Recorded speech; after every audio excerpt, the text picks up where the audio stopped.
족속에게 이렇게 말씀하셨다. 이스라엘 족속은 믿는 사람들을 말한다 그랬죠? 나를 찾아라. 그러면 살 것이다.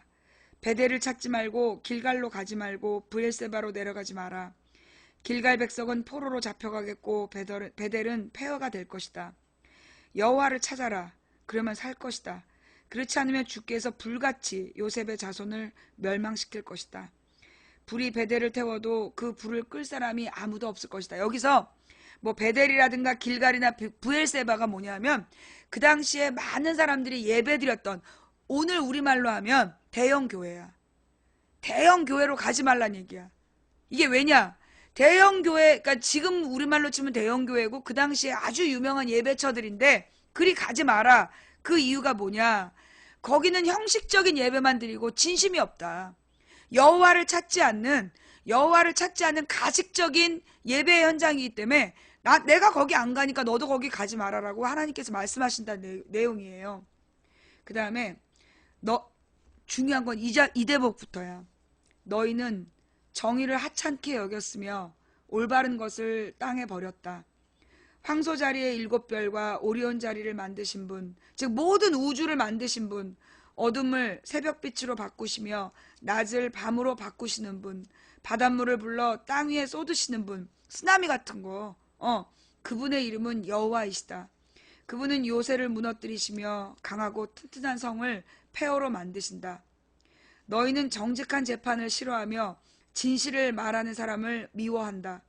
성경 구절이에요, 여러분. 예. 너희는 정직한 재판을 싫어하며 진실을 말하는 사람을 미워한다.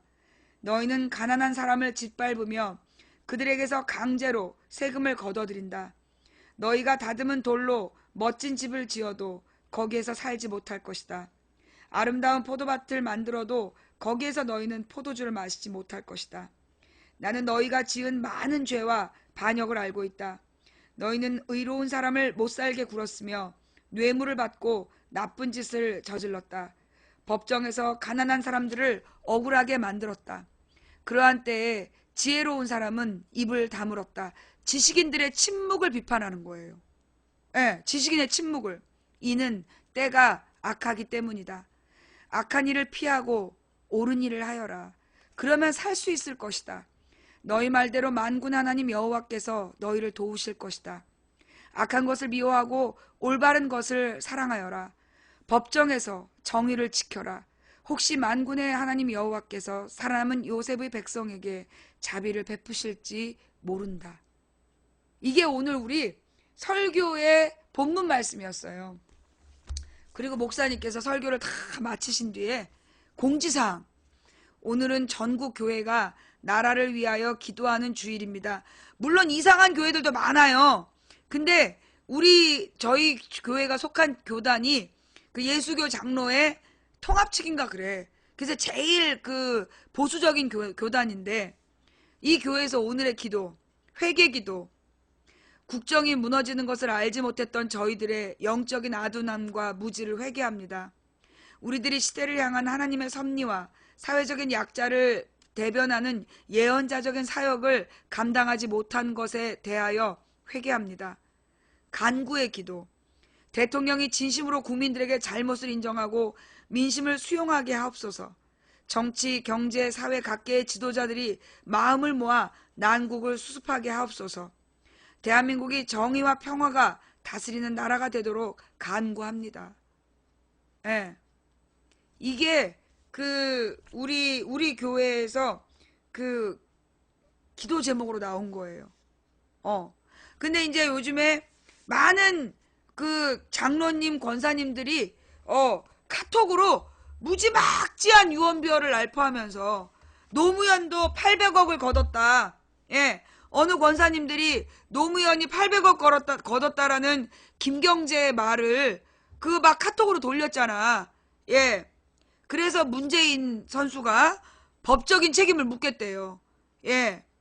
그러니까 이제 노무현도 8천억을 거뒀다라고 그 김경재라는 인간이 무슨 단체에서 얘기를 한 거야. 거기에 대해서 문재인 선수가 완전 열받은 거지. 그러니까 문재인 선수는 언제나 노무현을 건드리면, 그러니까 평상시는 평상시는 누가 뭐라 그래도 늦어.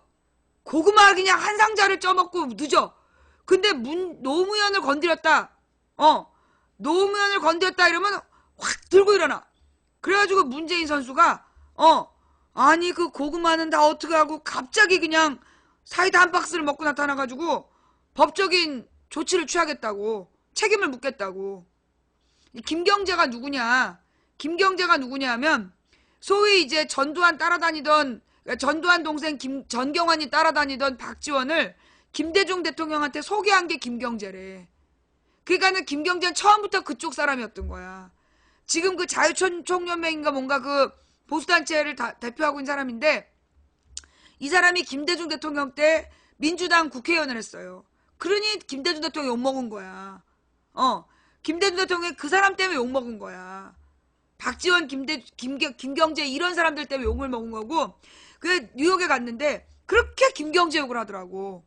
박지원하고 김경재 욕을 뉴욕 분들이 어찌나 하는지, 그러더니만 이번에 크게 사고를 쳤어. 난 김경재가 누구지 옛날에 국회의원이었던 것 같은데, 그랬더니만 세상에 이번에 그 사고를 친 거 아니야. 예, 김경재, 전경환 따라다닌 박지원에게 김대중을 소개했다. 저게 이제 2011년에 나왔던 기사 내용이에요. 예, 그래갖고 문재인 선수가 이 사람에게 법적 책임을 묻겠다고. 허위사실 유포에 대해서 법적인 책임을 묻겠다고. 예, 그러니까 여러분 지난번에도요, 조현호라는 사람이 그 보수단체 집회에 나가가지고, 자, 이거 한번 볼게요.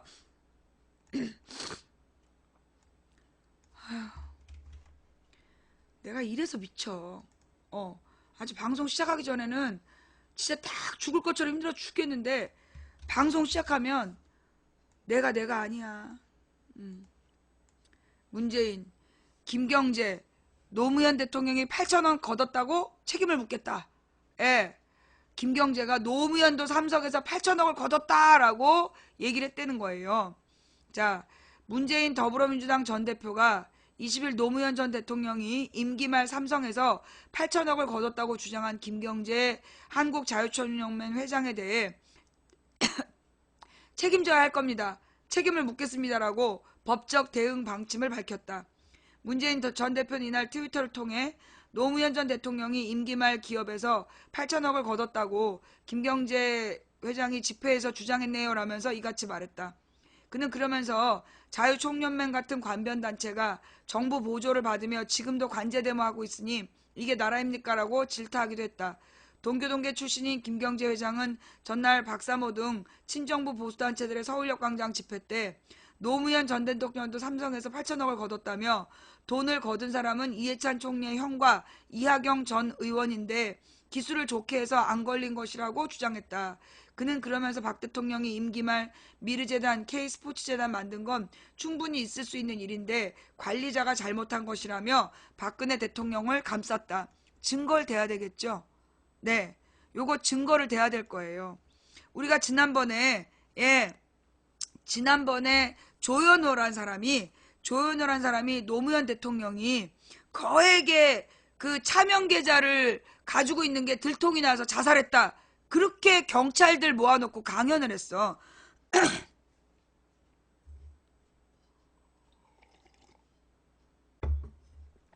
예, 그러니까 지난번에 조현호란 사람이 경찰들을 모아놓고 강연을 하면서 노무현 대통령이 거액의 차명 계좌가 발견돼서 그래서 자살했다라고 경찰들을 모아놓고 강연을 한 거야. 그래갖고 그걸 또 CD로 구워갖고 돌렸네. 그래서 우리가 망치부인 방송에서 뭐라 했어? 그래? 근데 그 얘기가 나오니까 또 노무현 대통령 지지자들한테 바짝 쫄은 거야. 진짜인가 싶어가지고. 설마 경찰 출신이 거짓말하래 싶었던 거지. 근데 내가 얘네들은 거짓말한다는 거 알았거든. 그래서 알았어. 그 계좌 까봐. 우리는 댓글로 계좌 까라 그 얘기만 하자. 증거 까라 그 얘기만 하면 된다. 증거 있을 리가 없지. 노무현이 그런 걸 받았으면 그렇게 비참하게 죽었겠냐고. 그래서 결국 결론은 어떻게 됐어? 실형 살았어. 그 사람이 노무현 대통령에 대해서 한 말이 그게 허위 사실이라는 게 들통이 나가지고요. 그래서 실형 살았어요. 예, 실형 확정. 예. 대법원까지 가서 실형이 확정된 사람이야. 그러니까 경찰이 거짓말 안 하는 게 아니라 경찰도 거짓말해요. 경찰 간부가. 예. 자, 노무현 대통령이 8억을 걷었다, 8천억을 걷었다라고 얘기한 부분, 이거에 대해서 법적 책임을 묻게 해야 돼요. 정의가 살아있는지, 예, 정의가 살아있는지 한번 보게 합시다. 네. 이거는 끝을 보자고요. 아니, 그래. 김경재 말이 맞을 수도 있어. 증거 깔아. 8천억을 누가 언제 어디서 걷었는지 증거를 깔아. 증거 못 가면 이 말에 대해서 8천억만큼 하루 일당 5만 원씩 까야 될 거다. 감옥 들어가서. 증거 깔아. 예, 우리는 그렇게 얘기하지. 증거 깔아. 예. 이게 그 노무현 대통령이나 문재인 그 전 대표 같은 사람이 그렇게 스스로 부정한 짓을 할 사람들이 아니야. 그 딸 전세비 10억을 빌린 것 때문에 미국에서 그 유학하는 딸내 전세비 10억 빌린 것 때문에 전세비잖아. 그거 나중에 한국으로 돌아오면 갚을 돈. 그거 빌린 것 때문에 노무현 대통령이 부끄러워서 자살한 사람이야. 차용증 쓰고 빌린 건데. 그런데 그 사람을 온갖 뇌물을 받은 것처럼 누명 씌워갖고 죽인 놈들 아니야. 응? 그러더니만 뭐 8천억을 걷어? 그 돈 어디 있는지 증거를 까. 그 돈 어디 있는지 증거를 까라고. 예. 자, 그래서 하여튼 지금 노무현 대통령에 대해서 공격을 하고 나온 김경재는 아마 법적인 책임을 져야 될 거다. 예. 무엇보다 그걸 잘 아는 게 문재인이야. 문재인이 자기 문제에 대해서는 굉장히 조치가 늦었어요. 근데 그러고 보니까 엊그저께 그 뭐였지?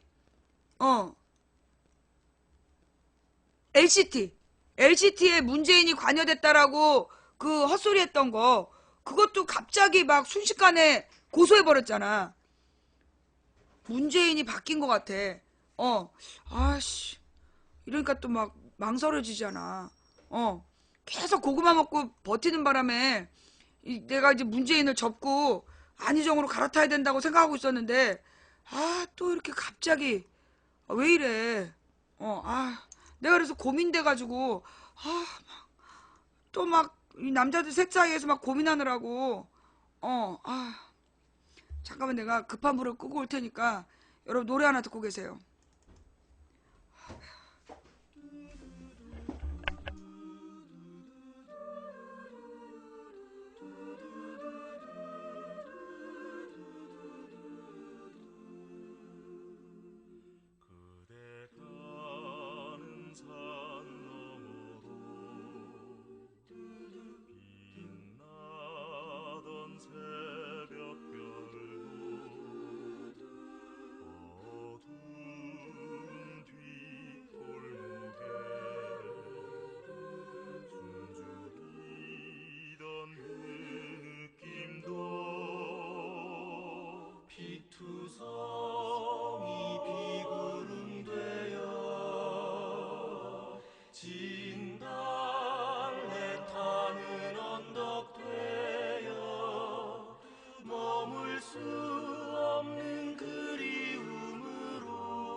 죄송합니다, 여러분. 네. 방금 큰일이 날 뻔했어. 지금 이게 올맞나봐, 신랑한테. 신랑이 계속 어제 설사를 하고 열이 막 나더니 오늘은 내가 이래. 이게 뭐지? 설사가 옮을 수도 있어요? 장염이 옮아요? 잠깐만. 그러면 딸, 너도 설사하니? 그건 아니야, 그럼. 저기 장염은 아니 뭐지? 우리가 셋이서 같이 밥을 먹었단 말이야. 셋이 같이 밥을 먹었는데 우리 딸은 멀쩡하고 나랑 우리 신랑만 이래.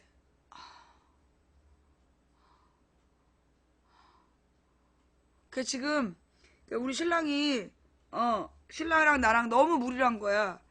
우리 신랑도 이제 뭐니 강의를 계속 다녔어요. 그러니까 열 군데 정도 강의를 다녔어요. 지방자치단체를. 그러면 10군데 예산을 다 검토한 거야. 10군데 예산 예결산을 다 검토해가지고 거기 가서 그 지역의 예결산의 문제점을 지적을 해주는 그런 강의를 하느라고 거의 잠을 못 잔 거야. 한 달 넘게.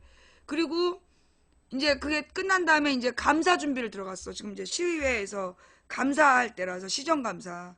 그래가지고 이제 감사 기관들 때문에 또 밤을 새서 막 감사 준비를 하더니 무리를 했던 거지. 그리고 이제 토요일이라도 하루 쉬어야 되는데 우리가 이제 계속 주말마다 집회를 나갔잖아. 그러니까 거기서 오는 이제 무리해가지고 하루도 쉬지 못하고 계속 무리를 해가지고 둘 다 이제 사고가 난 것 같아. 예. 열도 좀 나는 것 같아. 알았어요. 매실 먹을게요.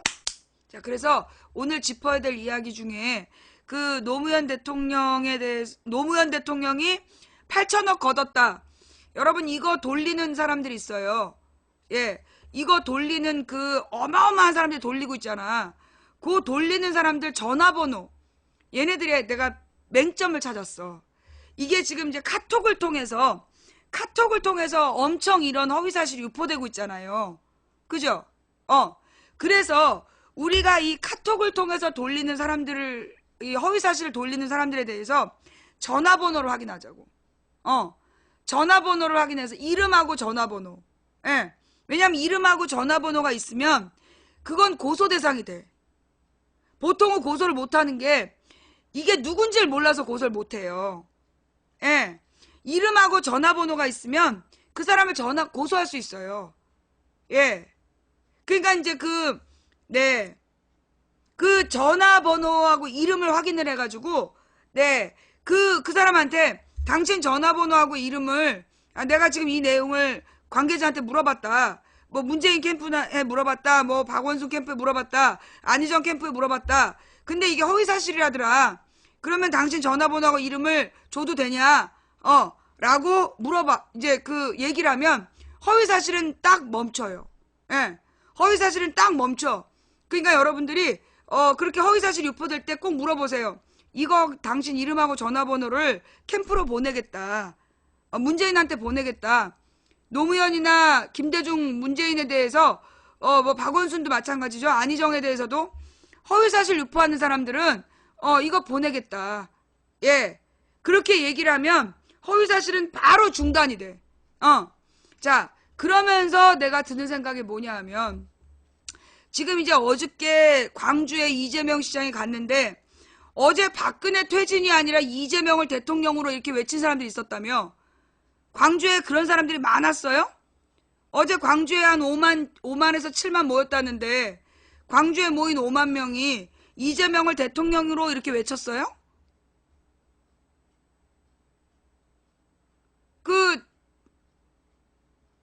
그런 사람들이 그렇게 많던가요? 광주에서 지금 박근혜 퇴진을 외쳐야 되는데 이재명을 뭐 대통령으로 이런 사람들이 뭐 그 5만 명이 똑같이 그렇게 외친 거예요?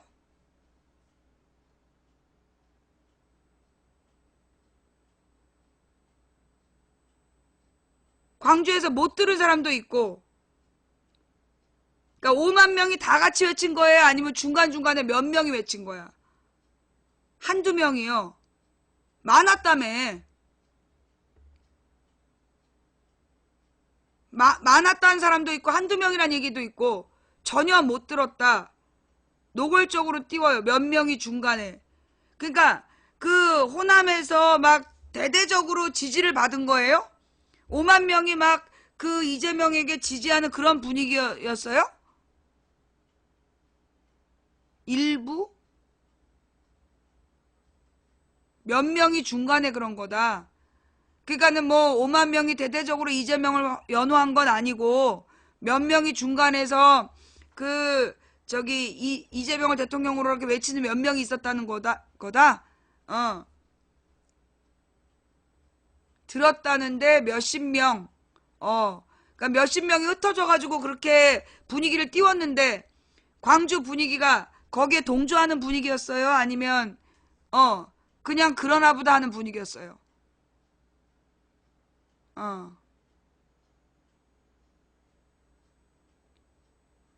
그러니까 광주 분들이 그렇게 몇 명이 이제 바람을 잡았는데 별로 거기에 동조를 안 하는 분위기? 동조가 좀 됐다는 분도 한 분 계시고, 쌩까는 분위기였다. 전혀. 사람들이 노려봤음. 혹시 문재인 지지자들 눈에만 그렇게 보인 건 아니고? 동조가 좀 되는 분위기였다. 그러니까 지금 동조가 좀 되는 분위기였다라고 얘기하시는 이공인님, 님 주변에 10명 중에 몇 명이 동조하던가요? 예. 그 동조가 좀 됐다라는 분 보시기에 10명을 딱 주변 사람들 놓고 봤을 때 몇 명이 동조하던가요? 전주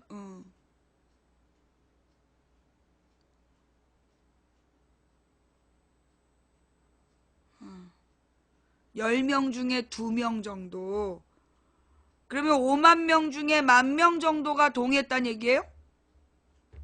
5만 명 중에 10,000명 정도가 동의하는 분위기? 예? 그러니까 어저께 광주가 5만 명 모였다는 기사는 하나도 없고 이재명 띄우는 기사만 있더라고. 예. 광주 분들이 보실 때 그러니까 어저께 광주에서 5만 명 모인 거는 기사가 없어. 그리고 광주에서 이재명이 연설하고 환호했다 이 기사만 있어. 네. 내가 볼 때 광주 분들이 어저께 죽 써서 개준 것 같아. 그니까 이제 진행자가 이재명을 띄웠다.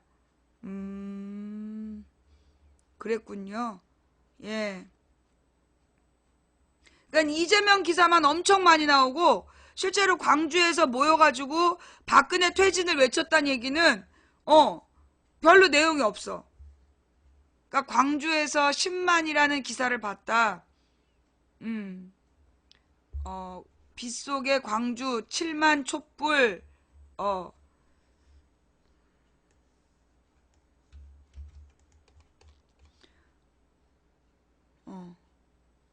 잠깐만요. 아니다. 민중의 소리에서 기사가 났다.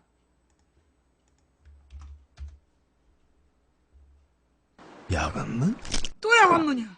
내 야간문에서 돈 받아야 돼. 아니 왜 매번 우리 쪽 기사는 전부 다 이 야간문만 뜨지? 아니 유튜브에 광고가 야간문밖에 없어?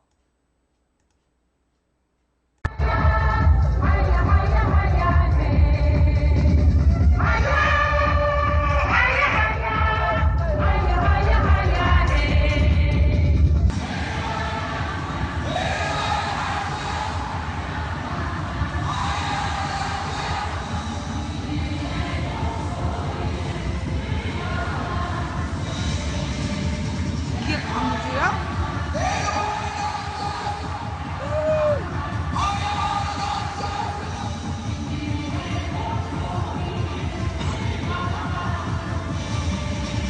이 정도면 진짜 10만 되겠구만.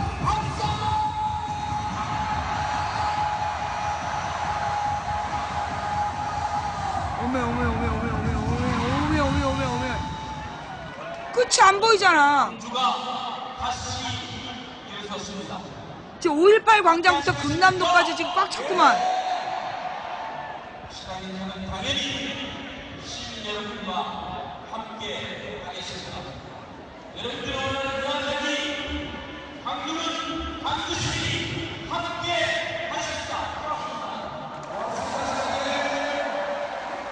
기자가 끝을 못 찍었어.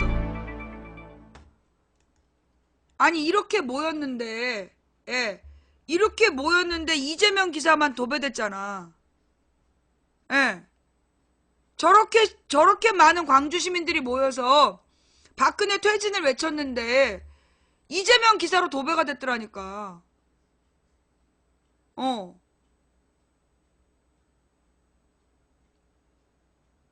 의도적인 거죠. 언론에서 이제 띄워주는. 그러면서 그 이재명 시장이 또 페이스북에다가 또 해명글을 썼어. 뭐라고 썼냐 하면 성남일보에서 그거를 공개했지만 자기는 시장에 2번이나 당선됐다. 그러니까 대통령이 되는데 아무 문제 없다. 그렇게 글을 썼더만. 그쵸? 이재명 시장이 그 녹음 파일을 까라는 사람들의 요구가 많아지니까 그 녹음 파일 별 문제 아니라고 본다.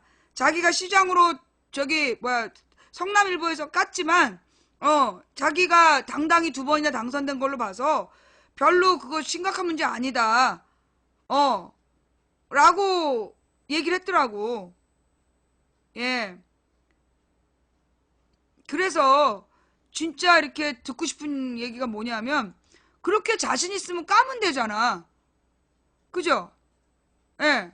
그렇게 자신 있으면 그러면 까면 되는데 그걸 왜 막아놨어? 그렇게 자신 있으면 까면 되는데 그걸 왜 막아놨냐고.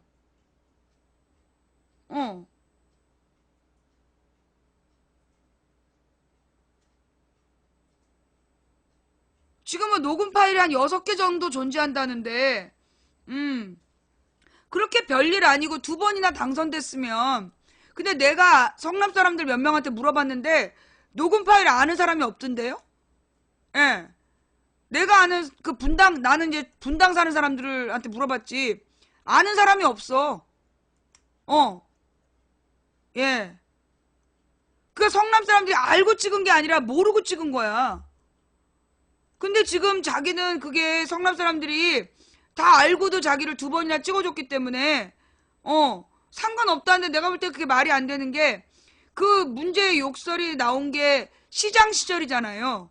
그러면 첫 번째는 그 시장이 되기 그러니까 시장이 욕설을 하기 전에 시장이 한 번 된 거고, 두 번째는 그러니까는 이제 두 번째는 시장으로 나왔을 때 그 욕설 파일이 터졌지만 일찍이 그 성남일보 하나를 막은 거더만. 성남일보 하나만 지금 막은 거잖아. 근데 여러분 지금 봐봐요. 이번에도 그 문재인이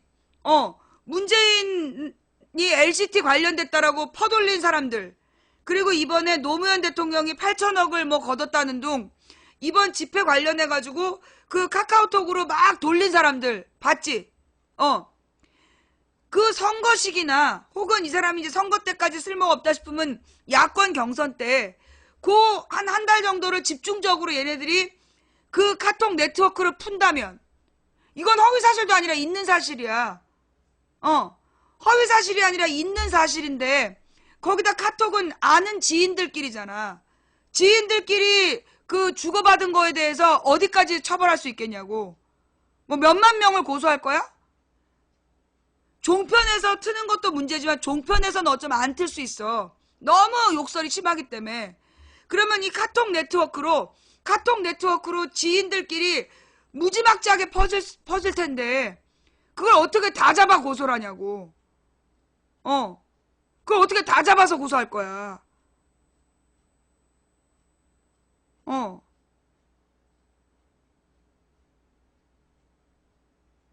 아니, 그렇게 별 문제가 아니라고 생각된다면 왜 막아놨냐고.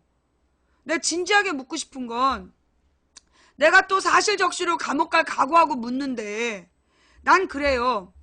그걸 인터넷에서 공개하지 못하게 막아놨다는 건 공개하기 부끄러운 일을 했다는 거 아닙니까? 인터넷상에서 그 내용을 찾을 수 없게 막아놨다는 건 본인이 공개하기 부끄러운 일을 했다는 거야. 지금 최순실 봐봐. 박근혜와 최순실 공개할 수 없는 내용이 공개됐을 때 국민들이 느끼는 이 멘붕이 얼마나 끔찍하냐고. 그건 없는 사실을 만든 게 아니라 있었던 사실이잖아. 있었던 사실을 어디까지 숨길 수 있다고 생각하냐고. 무엇보다 본인이 떳떳하게 말할 수 없는 행동을 했다면 그 행동에 책임을 져야지.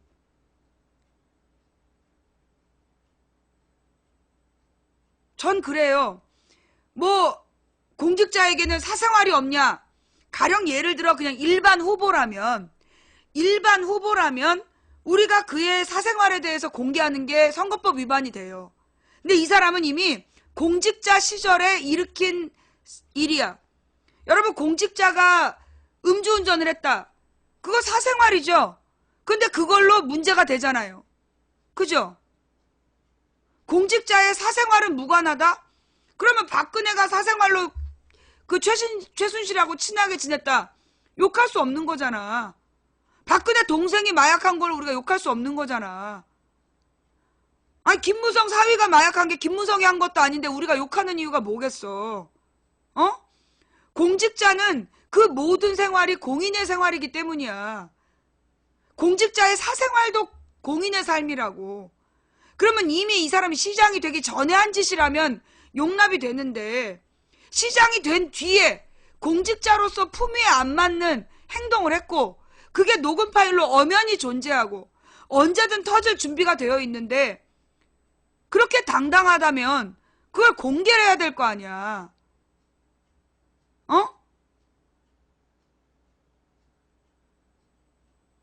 옥의 티인데 침소 봉대? 들어봤어? 그 옥의 티인데 침소 봉대라는 님아. 옥의 티인데 침소 봉대라는 님. 그럼 님이 한번 틀어보지 그래. 사람들 앞에서. 이거 별거 아니지 않냐고 한번 틀어보지 그래. 그리고 옥의 티인데 그걸 왜 감춰? 옥의 티면 그걸 왜 감추냐고. 옥의 티라고 자신 있으면 한번 대대적으로 사람들 많은 데 가서 한번 사대문에서 한번 틀어봐. 그리고 어떻게 되나 보게. 사람들이 옥의 티구만 하는지.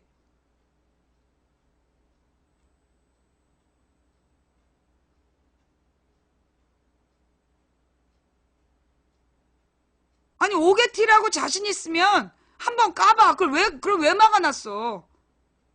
별것도 아니고 자신 있고, 아니 그렇게 별거 아니라고 생각하는 사람이 그걸 왜 막아놨냐고. 안 그래요?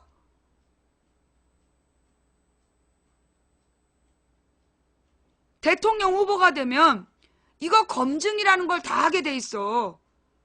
박근혜도 최태민 목사로 그 새누리당에서 경선할 때 난리도 아니었어.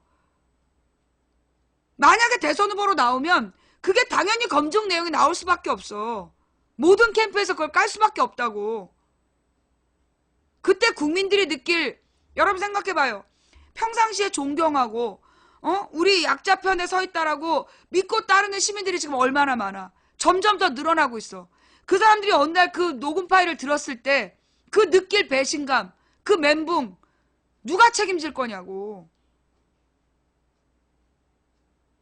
내가 정말 침소봉대하는 거예요? 여러분이 볼 때는 여러분이 볼 때 그렇게 별일이 아니에요? 그래, 어떤 사람이 지금 중계방에서 자기가 볼 때는 까도 지지율 높다. 그러니까 까라고. 그렇게 자신 있으면 까라고. 그렇게 까도 지지율 높을 거라는 자신이 있으면 까면 되잖아. 그 막아놓은 거를 까면 되지. 아니 그렇게 당당하고 그 형수랑 형이 잘못해서 자기가 욕 좀 했다.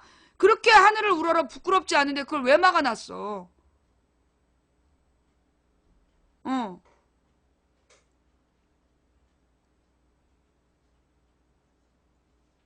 그 막은 거를 막아놨다는 건 부끄럽기 때문 아니야? 들으면 안 되니까 막아놓은 거 아니냐고. 그렇게 당당하고 지지율에 변함없다는 자신감이 있으면 왜 그걸 막아놔?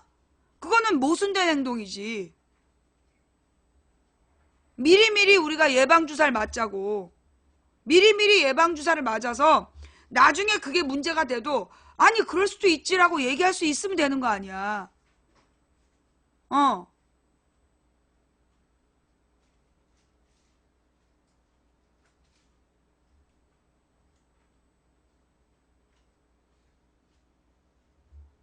그렇게 자꾸만 녹음 파일 까라니까 변명만 까고 있는데 그렇게 변명으로 덮을 수가 없어요.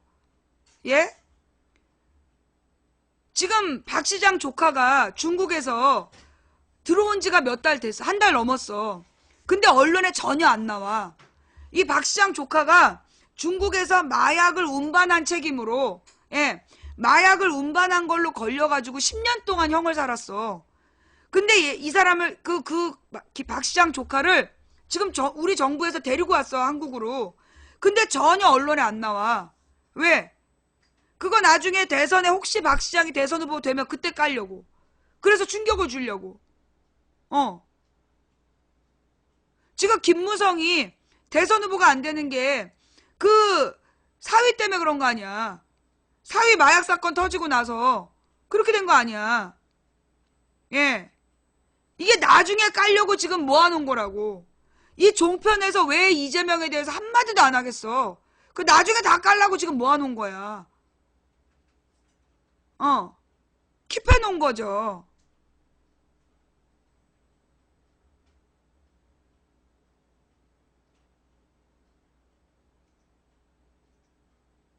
쟤네들은 그렇게 철저히 준비하고 있는데 그렇게 아무 생각 없이 계속해서 지지율을 높여간다라는 거. 나는 이 사람들이 하루아침에 무너질까봐 내가 지금 왜 이렇게 기분이 나쁘냐 하면 지금 젊은 친구들이 잘 몰랐잖아. 아무것도 모르고 파파이스만 듣는 애들이 이재명을 띄워주니까 이재명 노래를 불렀어.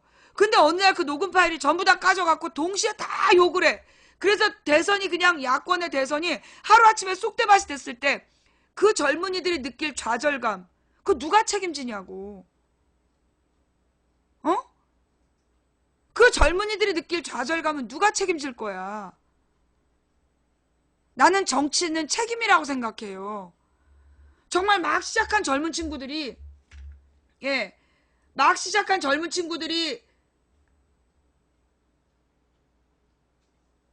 전혀 예상치 못한 일을 보고 충격 먹어서 민주주의자들이 다 똑같아.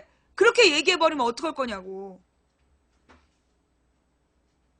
박 시장 쪽은 자기 조카라고 이미 인정했어요. 누나의 아들이다.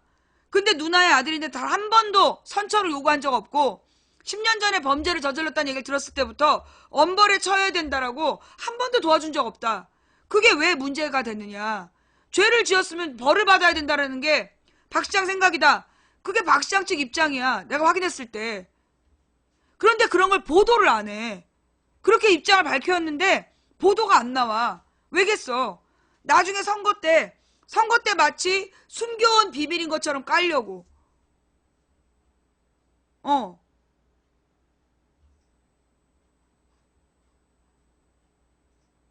공직자의 가족 문제가 돼요. 노무현 대통령 봐봐.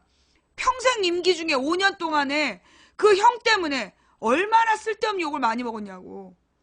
노건평이란 사람이 끊임없이 그 로비의 대상이 되고, 그래서 그로 인해서 노무현 대통령이 그렇게 괴로워했던 거 아니야. 그리고 나중에 마지막까지 욕먹고, 가족 중에 그런 문제가 있는 사람이 있다면 나는, 대선에 진짜 진지하게 고민해봐야 된다고 생각해요. 이 공직자의 가족이, 물론 우리가 이제 박근혜 때문에 그 정말 뭐 마약 전과 사범의 누나가 대통령 되는 것도 봤으니, 뭐 이건 뭐 저 친동생도 아니고 그 저기 뭐 누나의 아들을 가지고 뭘 걸고 넘어지냐 이렇게 변명할 수도 있겠지.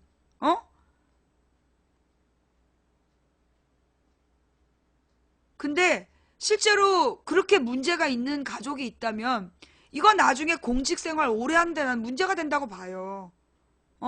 두고두고 그게 구멍이 될 거야.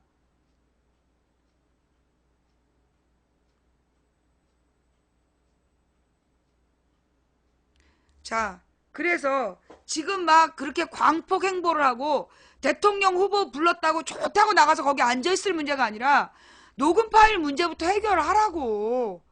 나중에 다 된 밥에 재 빠뜨리지 말고.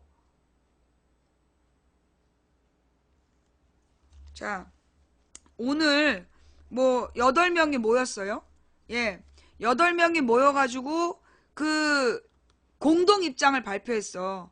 야권 대선 후보라 하면서 김부겸, 문재인, 박원순, 심상정, 안철수, 그 다음에 안희정, 이재명, 천정배, 그죠? 요렇게 쭉 앉아가지고 뭐 저기 8인의 공동 성명을 발표를 했어. 그런데 말입니다. 예. 보니까 내가 이제 비교를 해봤어. 연합뉴스 TV하고 YTN을 비교해봤는데, YTN은 똑같이 사람들을 다 공정하게 보여줬어. 내가 이제 오늘 모임에 대해서 YTN하고 연합뉴스를 계속 모니터링을 했는데, 이쪽이 이제 김부겸부터 앉아가지고 김부겸, 문재인, 박원순, 그 다음에 심상정, 안철수, 그리고 안희정, 이재명, 천정배 이렇게 앉아 있었어. 근데 그 8명을 YTN은 공동으로 다 보여줬어요. 그런데 연합뉴스는 계속 안철수가 마이크 잡는 장면만 반복적으로 보여줬어. 연합뉴스 TV는 안철수가 말하는 장면만 계속 반복적으로 보여주고 소리는 안 나와. 그러니까 혀 짧은 소리 때문에 그랬는지 소리는 안 나오고 화면상 안철수만 계속 말하는 장면이 나오는 거야. 심지어 내가 웃기는 건 뭐냐, 안희정은 마이크 한 번도 안 잡았어요. YTN도 연합뉴스도 그 안희정이 마이크 잡은 건 한 장면도 안 나온 거야. 오늘 안희정이 발언을 잘해가지고 안희정이 검색어 1위도 올라갔더만 그 마이크 잡고 얘기하는 건 단 한 번도 안 나왔어. 그리고 안철수만 계속 보여주는 거야. 이런 게 바로 의도적으로 안철수 팔고 있는 거죠. 내가 그랬잖아. 지금 연합뉴스나 YTN을 비롯해서 모든 친이계 언론이, 모든 이명박이 잡고 있는 언론사에서 안철수를 띄우고 있다고. 오늘 모임에 온 사람들이 무슨 내용을 했는지 그거 한 장면씩은 보여줘야 되는 거 아니야? 연합뉴스 TV는 진짜 심각하더라. 계속 안철수가 마이크 잡은 장면만 자료화면으로 써. 나머지 사람들은 제대로 보여주지도 않아. 나머지 사람들은 제대로 보여주지도 않고 안철수만 계속 클로즈 옆에서 보여주는 거야. 너무 티나지 않니? 나는 연합뉴스 TV는 이제 방송 그만해야 된다고 봐. 그런 식으로 하는 게 무슨 언론이야. 어? 내가 정말 나는 채널A, TV조선, MBN은 심장이 약해서 못 봐. 보다가 충격 먹을까봐 난 이제까지 한 번도 채널A, TV조선, MBN을 본 적이 없어. 근데 내가 연합뉴스하고 YTN은 번갈아서 보면서 종편의 공작을 내가 연구를 해왔는데 진짜 연합뉴스 TV는 안 되겠더라. 너네 그러면서 언론이라고 얘기하지 마. 연합뉴스 TV에서 일하는 기자들도 부끄러운 줄 알아. 어?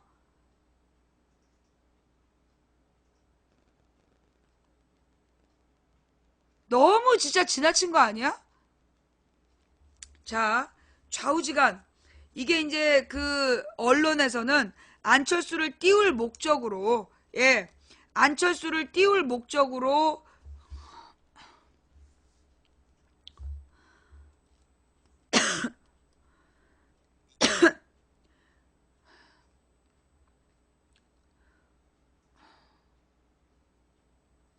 오, 오늘 방송을, 오늘 그 자리를 마련한 것 같은데,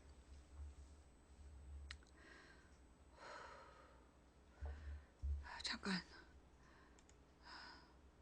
노래 하나 듣고.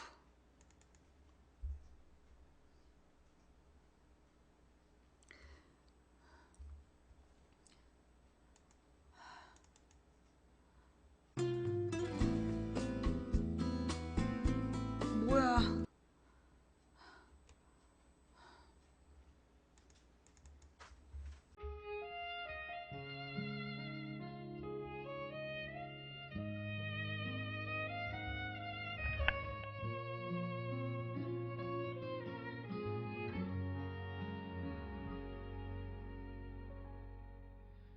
천번이고 다시 태어난데도 그런 사람 또 없을 테죠. 슬픈 내 삶을 따뜻하게 해준 참 고마운 사람입니다. 그런 그댈 위해서 나의 심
8가지 합의안에 대한 기사 좀 봅시다. 예. 8가지 합의안에 대한 기사.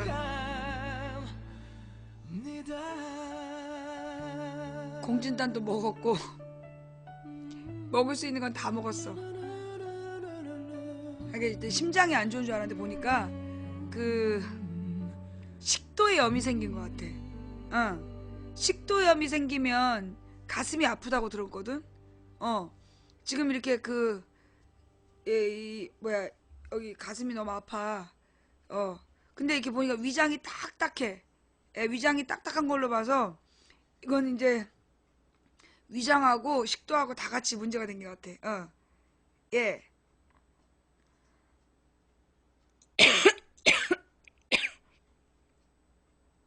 음. 역류성 식도염 그건 것 같아. 응. 지금 위장이 막 딱딱하고, 그러니까 이게 스트레스 받아서 그래, 스트레스. 예, 스트레스 받아가지고 지금 위장이 지금 나무 또막, 나무 또막 같아. 예,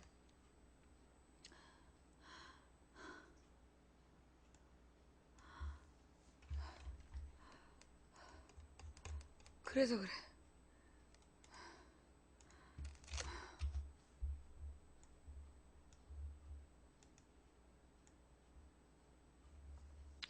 야권 대선 후보들 박 대통령 탄핵을 추진해야 총리 추천 방식 놓고는 이견. 안철수 여야 합의로 대 이재명 정당은 n분의 1.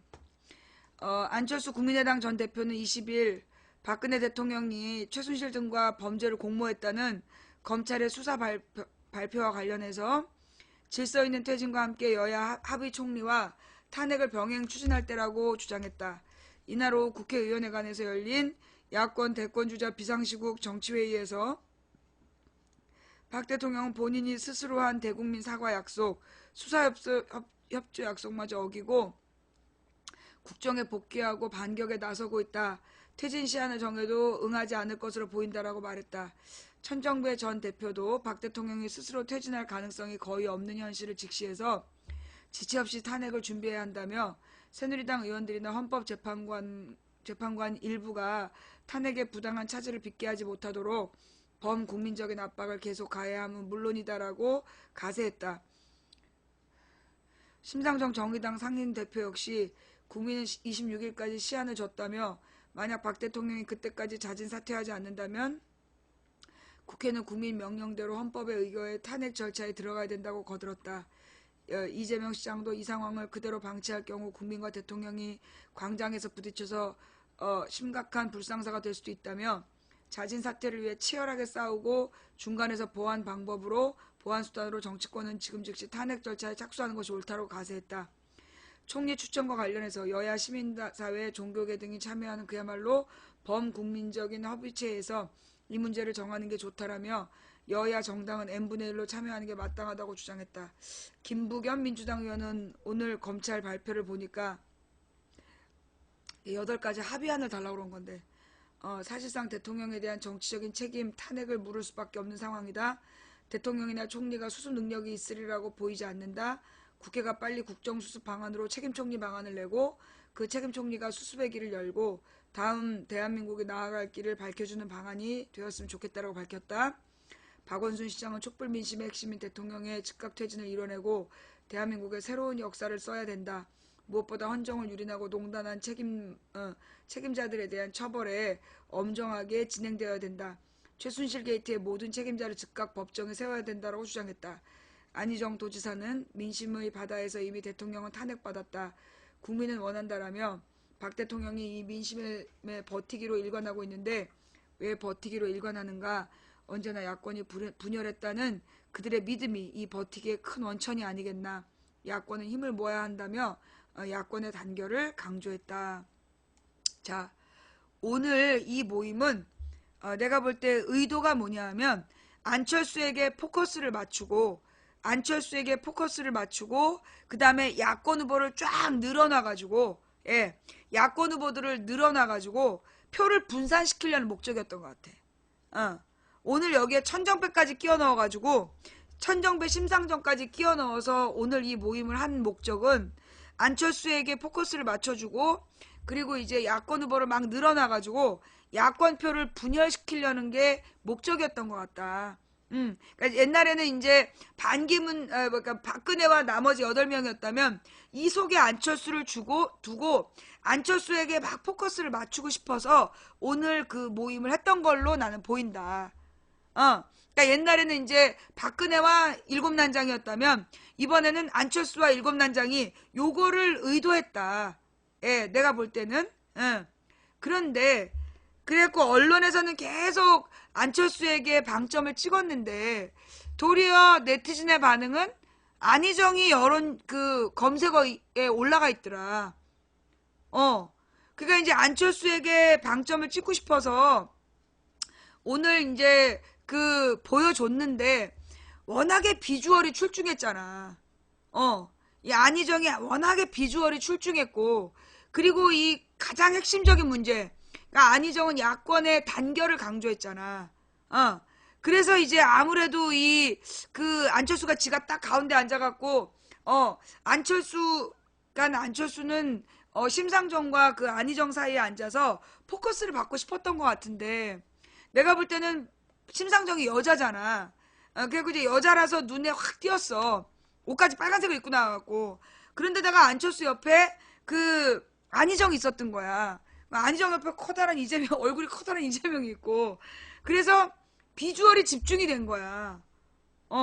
내가 볼 때는 그 작전 실패다. 그러니까 심상정하고 안희정 사이에서 자기가 관심 받고 싶었는지 모르겠는데, 그 안철수와 이재명 사이의 안희정이 비주얼에 포커스가 맞아진 거야. 만약에 그러니까는 이게 문재인하고 그 박원순 사이에 안희정이 있었다라면 안희정보다는 문재인한테 사람들이 관심이 갔을 거라고. 근데 이 그 이재명과 그 안철수 사이에 안희정이 비주얼에서 주목을 받은 게 아니냐. 그러니까 사람들이 안희정이 누구냐 이래서 검색한 거 아니냐. 난 첫째는 그렇다고 봐. 그리고 이제 그 말도 나름 다른 사람들은 탄핵에 집중하고 있는데 안희정은 그 다음 얘기를 한 거 아니야. 박근혜가 어디서 저런 자신감이 있느냐. 야권이 분열되어 있기 때문이다. 그러면서 지금 국민의당과 더민주가 분열되어 있는 모습을 분명하게 지적하고 있는 거다. 저는 그렇게 봤어요. 제가 지금 잘못 본 건가요? 예. 제가 볼 때는 박 시장 같은 경우에는 오늘 특별한 메시지가 별로 제가 다 듣지를 못해갖고 박 시장의 메시지는 이제까지 했던 얘기를 했던 것 같고 그 다음에 이제 문재인 선수는 오늘 그러니까 지난번에 LCT 그 다음에 오늘 노무현 8천억 이런 걸 치고 나오면서 굉장히 발빠른 모습을 보여줬고 그 다음에 이제 안희정 지사는 오늘 데뷔 무대였던 것 같아. 데뷔 무대였는데 나머지는 다 식상했어. 나머지는 다 식상한 사람들인데 김부겸은 제일 너무나 끝에 있어서 주목받지 못했고 그 다음에 이제 안희정이 오늘 바로 안철수 옆에서 카메라가 계속 그러니까 나는 아니 저 카메라를 왜 저렇게 안철수한테 저렇게 들이댈까. 안희정이 옆에 앉으니까 지들도 뒤늦게 깨달은 거야. 안희정 옆에 앉은 건 실수다. 그러니까 안희정을 빼고 안철수를 잡으려니까 그렇게 안철수한테 얼굴을 들이댔는데 그럼 화면에 부담스럽게 크게 나와. 부담스럽게 크게 나오는 거야. 예. 그러니까는 안철수 얼굴이 넙대대한데 더 넙대대하게 보이는 거야. 그리고 이제 다음 장면은 풀샷으로 이렇게 여러 명 잡아주면 그 옆에 새까맣고 똘똘해 보이는 안철수가 확 비주얼에서 눈에 띄지. 나라도 검색하겠다 야.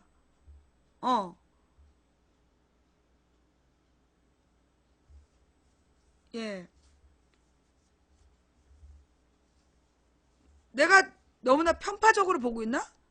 어.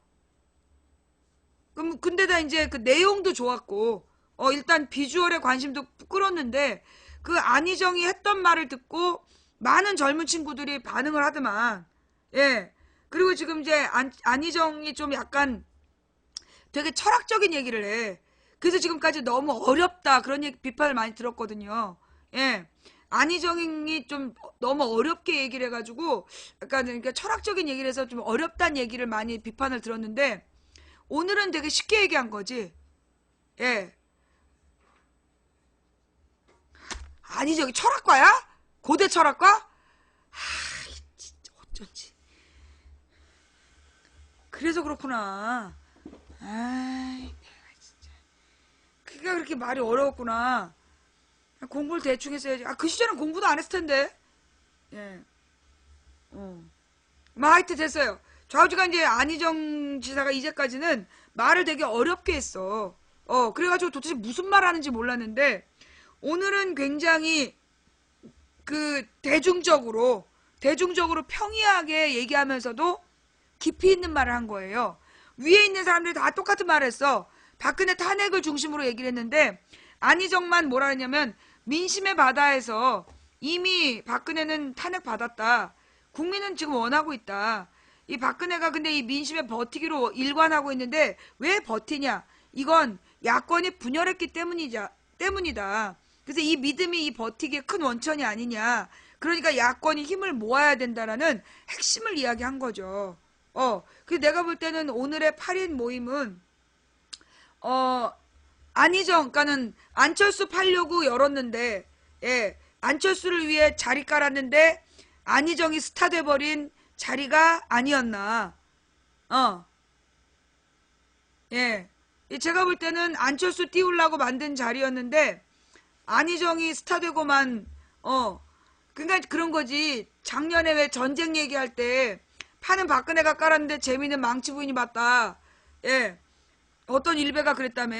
판은 박근혜가 깔았는데 재미는 망치 전현이 다 봤다고.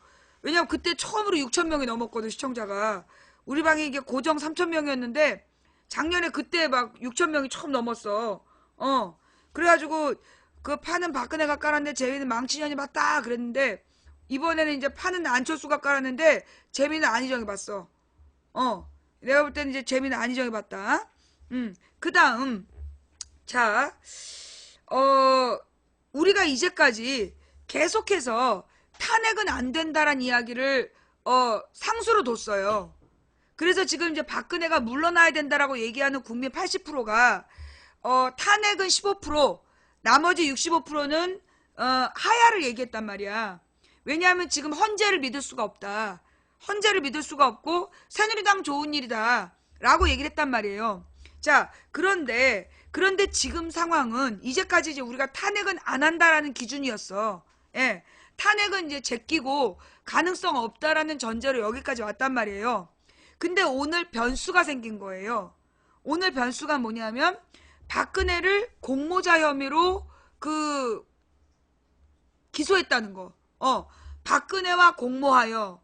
그래서 지금 오늘 최순실, 안종범, 그 다음에 정성호를 박근혜와 공모하여 직권을 남용했다. 이거를 8번이나 강조하면서 박근혜의 공모 혐의를 밝혔다는 말이야.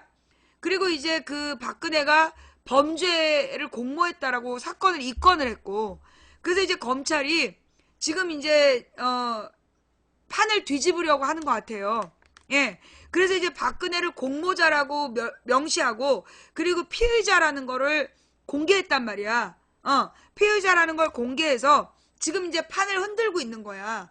그러니까 이제 하야로 가면서 시간을 좀 질서 있는 퇴진을 요구한 야권에게 지금 이제 검찰이 그 공모자다, 그리고 피의자다 이걸 밝혀가지고 판을 크게 흔들어 버린 거예요. 자, 그렇다라면 여기서 우리가 그런데 오늘의 그 공모 혐의에 뭐가 빠졌냐면 뇌물죄가 빠졌어. 그죠? 예. 그러면 여기서 중요한 건 뇌물죄가 왜 빠졌냐야. 예. 뇌물죄가 왜 빠졌을까요? 사실은 이게 이 뇌물죄가, 그러니까 이 모든 핵심은 K재단, 미르재단에서 거둔 돈, 그 돈이 뇌물이다 이거잖아. 그런데 그 뇌물죄가 핵심에서 빠졌어. 그 이유가 뭐 때문이냐면 이게 그렇죠. 정확히 알고 있네. 이게 뇌물죄가 성립이 되면 돈 낸 기업들이 다 처벌받는 거야. 이게 뇌물죄가 적용이 되면 돈을 낸 재벌들도 다 처벌을 받아야 돼. 뇌물 공여자가 되는 거야. 그러니까 이번 판이, 그러니까 검찰에서 오늘 뇌물죄를 빼고 박근혜를 공모자라고 밝힌 것은 지금 이 주도하는 검찰이 친이계다 요걸 밝힌 거라는 거야. 오늘 우리가 이제 딱 캐치해야 되는 부분은 뭐냐면 이 검찰에서 박근혜를 피해자라고 얘기하고 공모자라고 적시하면서 그러면서도 뇌물죄를 뺐다는 얘기는 지금 이 판을 주도한 게 친이계다. 이명박 쪽에서 그 키운 장학생들이 이번 이 박근혜 수사를 수사를 거다. 예. 오늘 늦게까지 기다린 보람이 있지. 요게 핵심이야. 예. 우리가 계속 우리가 맨 처음부터 그랬잖아요, 제가. 이번 싸움은 이명박과 박근혜의 내년 대선 아바타를 세우기 위한, 박근혜 아바타를 세울 거냐, 이명박 아바타를 세울 거냐, 그 주도권 싸움이다. 라는 거기에서 벗어나지 않는 거야. 그걸 가지고 보면 이 상황이 아주 깔끔하게 이해가 되는 거야. 그죠? 재벌들을 왜 뇌물죄를 적용하지 않았느냐? 그건 재벌들이 범죄자가 되기 때문이야. 그러니까 재벌들을 구한다는 얘기는 뭐냐? 이게 결국 재벌과 친이계가 짜고 이명박과 재벌이 짜고 그 언론들이 이 상황을 주도하고 있다는, 나는 이제까지 망치 부인이 주장했던 그 내용이 오늘 인증된 거다. 난 그렇게 봐요. 그래서 지금 이 판은 이명박 쪽 재벌과 언론, 이명박의 재벌 언론이 이 검찰을 동원해서 지금 박근혜를 쪼고 있는 거야. 우병우가 누구냐? 박근혜 쪽이야. 우병우는 박근혜 쪽인데 지금 이제 우병우는 최순실 라인이고, 그래서 우병우, 최순실, 박근혜가 재벌을 삥을 뜯은 거야. 재벌을 삥을 뜯었는데 여러분 잠깐만요. 그 우병우에 대한 질문이 나왔으니까 다시 설명할게요. 검찰은 언제나 크게 두 파가 있었어. 공안검사하고 특수통. 공안검사는 이제 박근혜 쪽, 박근혜와 그 전두환, 박정희 전두환 때부터 공안 탄압을 하면서 성장해왔던, 권력을 휘둘렀던 개무식한 새끼들. 그 다음에 이 특수통은 김영삼 이후에 성장을 해서 재벌이나 고위공직자들을 털었던 그런 아주 무소불위의 권력을 갖고 있는